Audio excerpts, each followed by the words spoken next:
What do you think the earliest motor oils were? And no, I'm not talking about the ones made in the early 1900s. Even in earlier times, people used different kinds of oils to lubricate moving parts.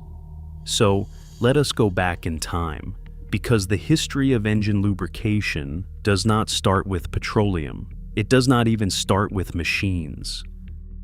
Thousands of years before anyone bolted a piston inside a cylinder, human beings were already obsessed with reducing friction.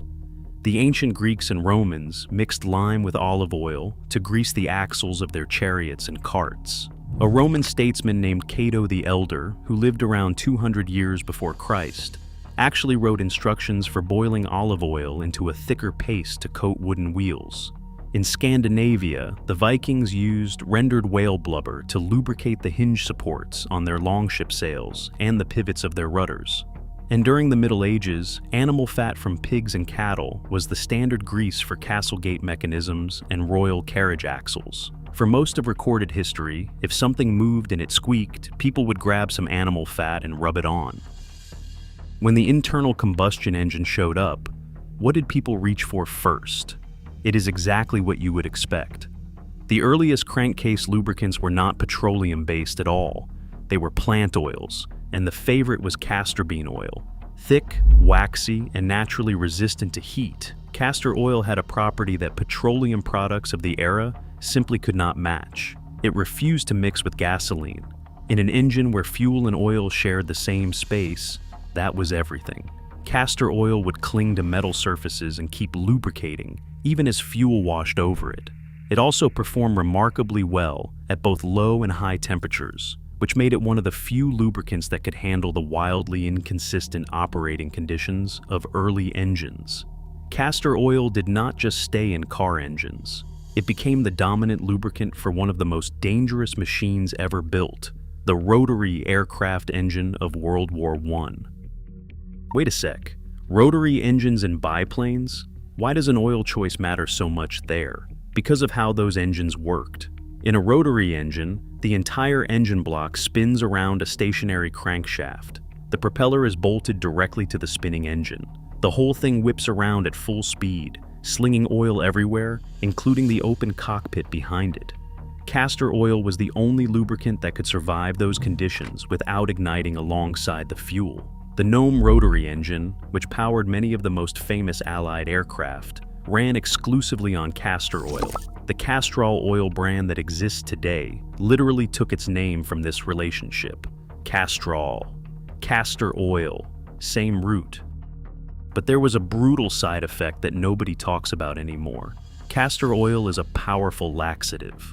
In an open cockpit biplane, the pilot sat directly behind the exhaust of a spinning engine, which constantly spewed a fine mist of castor oil into the air.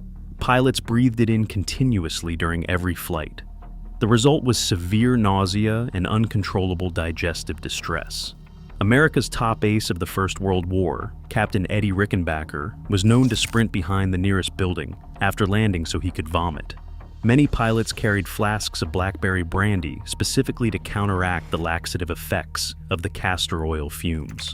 Some historians have pointed to this as one contributing factor to the high rates of alcoholism among early combat aviators. The iconic silk scarves that pilots wore were not just fashionable, they served as makeshift breathing filters against the oily exhaust. That is an incredible story. Castor oil worked, but it came with a price. What about petroleum oil? When did that enter the picture? The petroleum story begins in 1859, when Colonel Edwin Drake drilled the first commercial oil well in Titusville, Pennsylvania. But crude oil on its own was a terrible lubricant. It was inconsistent. It broke down fast under heat, and it left behind heavy residues. Nobody took it seriously as an engine oil for decades. The real breakthrough came in 1866, when a doctor named John Ellis abandoned his medical practice after failing to find medicinal uses for petroleum. He founded a refining company with a single goal: to create a high-viscosity petroleum lubricant for steam engines that could replace animal fats. That company eventually became Valvoline, and it produced what most historians consider the first commercially sold petroleum-based motor oil. Henry Ford himself was an early Valvoline customer. When the Ford Model T rolled off the assembly line, the dashboard carried a specific instruction. This car is filled with Valvoline light motor oil. We recommend its use. No other oil should be used in this car. Ford had actually set a land speed record in 1904, hitting over 90 miles per hour on a frozen lake in Michigan. Valvoline lubricated that engine too. So, petroleum oil was better than castor oil for cars.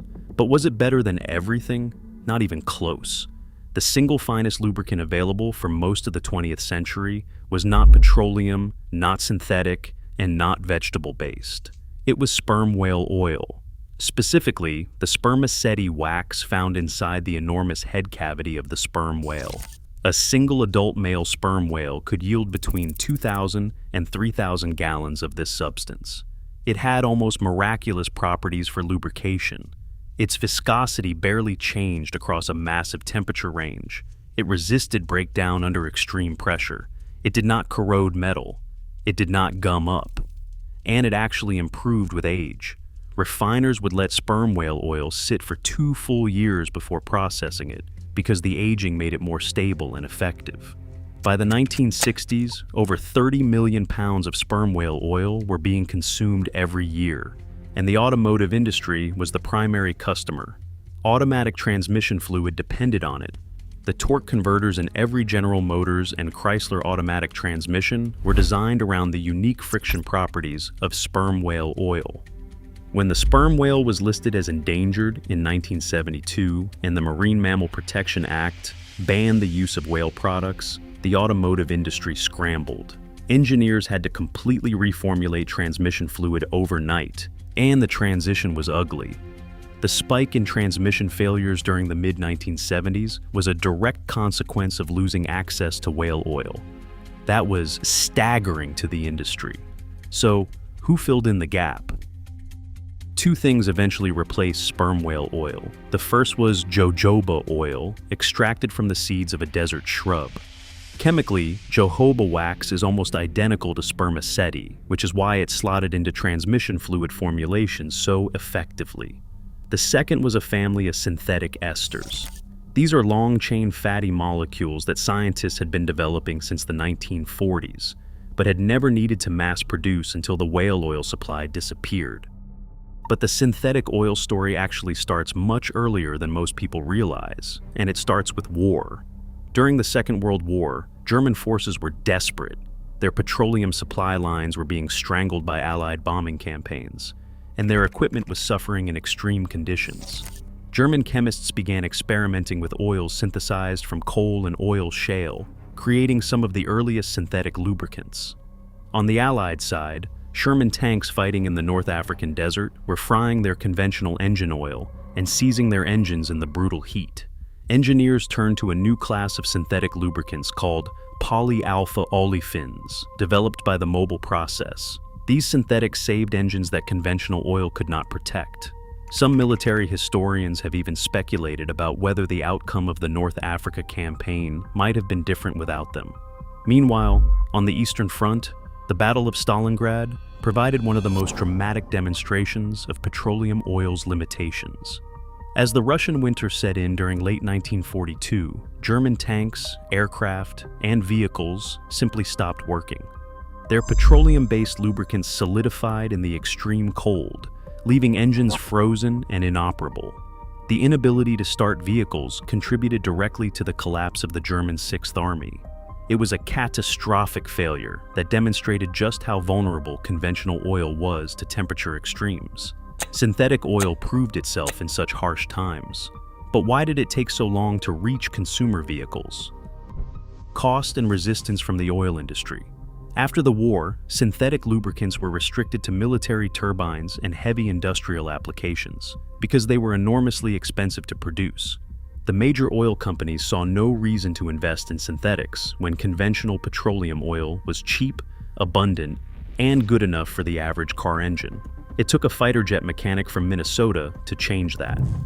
In the 1960s, a man named Albert Amatuzio, who worked with jet engines for the military, noticed that the synthetic oils keeping fighter turbines alive could theoretically protect car engines just as well. He spent years formulating and testing his own synthetic motor oil, and in 1972, he introduced the first commercially available synthetic motor oil, rated for passenger cars. His company was called AmSoil. The major oil companies dismissed him. Mobil did not release its own synthetic motor oil until 1974. Chevron waited until 1990. Valvoline held out until 1992. Now, let us go back to this question. In the early days, every car manufacturer used different oil. How did that chaos get sorted out? It was a mess for decades. In the earliest years of the automobile, there was no universal standard for motor oil. Every manufacturer had its own preferred viscosity, its own additive package, and its own recommendation. A driver crossing the country might not be able to find the right oil for his car in a different state. In 1911, the Society of Automotive Engineers published their first viscosity classification system, which was the beginning of some order, but it was not until the early 1930s that the industry truly standardized. Car makers realized that if they wanted to sell vehicles worldwide, they needed fixed performance standards for lubricants. The Society of Automotive Engineers expanded its grading system, and eventually the American Petroleum Institute created classification categories in 1947, breaking engine oils into regular, premium, and heavy-duty grades. The next major leap came in the 1950s with multigrade oils. Engineers developed chemical additives called viscosity modifiers that could change the thickness of oil depending on temperature. Before this, you had to use thin oil in winter and thick oil in summer. Multigrade oils like 5W30 could handle both extremes in a single formulation. Valvoline claims to have introduced one of the first multi-purpose oils in 1939 with a product they called X18, but true multigrade technology did not become widespread until the following decade. So, if someone is looking at all of this history, what is the real takeaway? The takeaway is that the story of motor oil is not a boring tale about a commodity liquid. It is a story about war, whales, bean plants, frozen battlefields, and a fighter jet mechanic who refused to accept the status quo. For most of human history, we lubricated machines with whatever animal fat was nearby. Then we discovered that the Earth itself was full of slippery black liquid, but it took decades to figure out how to refine it into something useful. Along the way, we nearly drove the largest brained animal on the planet to extinction, because its skull wax made our transmissions shift smoothly, and when that supply was cut off, we had to invent our way out of a crisis. The oils sitting on the shelf at your local parts store are the end result of 10,000 years of trial, error, and sometimes horrifying improvisation.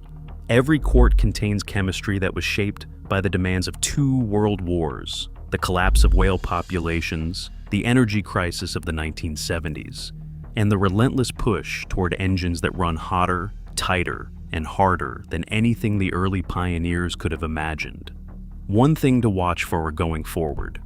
As electric vehicles grow and internal combustion engines evolve, the lubricant industry is changing again. New specifications are being written for oils that must handle smaller, turbocharged, direct-injected engines running at temperatures that would have destroyed anything available even 20 years ago. The oil you pour into your engine today would be unrecognizable to the mechanic who greased Henry Ford's frozen lake speed machine, and whatever comes next will probably be just as surprising as finding out that your grandfather's Buick ran on whale brains. If there is any piece of history I left out, or if a particular story stood out to you, please share your thoughts in the comments. Together we can learn more deeply about the history of motor oils.